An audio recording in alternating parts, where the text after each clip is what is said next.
ఇక కర్నూలు బస్సు ప్రమాదం మిస్టరీ వీడింది. పోలీసుల దర్యాప్తులో కీలక విషయాలు వెలుగులోకి వచ్చాయి. బైకర్ శివశంకర్ స్నేహితుడు ఎర్రస్వామిని పోలీసులు పలు కోణాల్లో ప్రశ్నించారు. బైక్ స్కిడ్ అయి రోడ్డు కుడి పక్కనున్న డివైడర్ను ఢీకొట్టింది. శివశంకర్ ఎలా ఉన్నాడో చూసి పక్కకు లాగేందుకు ఎర్రస్వామి యత్నించినట్లు పోలీసులు గుర్తించారు. ప్రమాదంలో బైక్ నడిపిన శివశంకర్ అనే యువకుడు మృతి చెందాడు. రోడ్డు మధ్యలో పడి ఉన్న బైక్ను అటువైపుగా వస్తున్న వేమూరి కావేరి బస్సు ఢీకొని ఈడ్చుకెళ్లడంతో ప్రమాదం జరిగింది.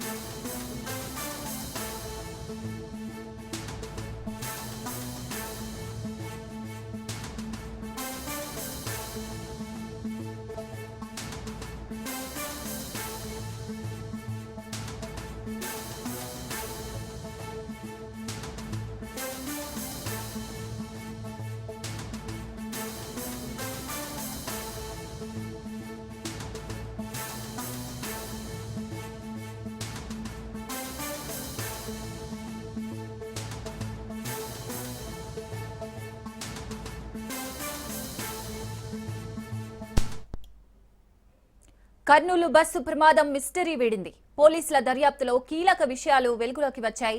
బైకర్ శివశంకర్ స్నేహితుడు ఎర్రస్వామిని పోలీసులు పలు కోణాల్లో ప్రశ్నించారు. బైక్ స్కిడ్ అయి రోడ్డు కుడి పక్కనున్న డివైడర్ను ఢీకొట్టింది. శివశంకర్ ఎలా ఉన్నాడో చూసి పక్కకు లాగేందుకు ఎర్రస్వామి యత్నించినట్లు పోలీసులు గుర్తించారు. ప్రమాదంలో బైక్ నడిపిన శివశంకర్ అనే యువకుడు మృతి చెందాడు.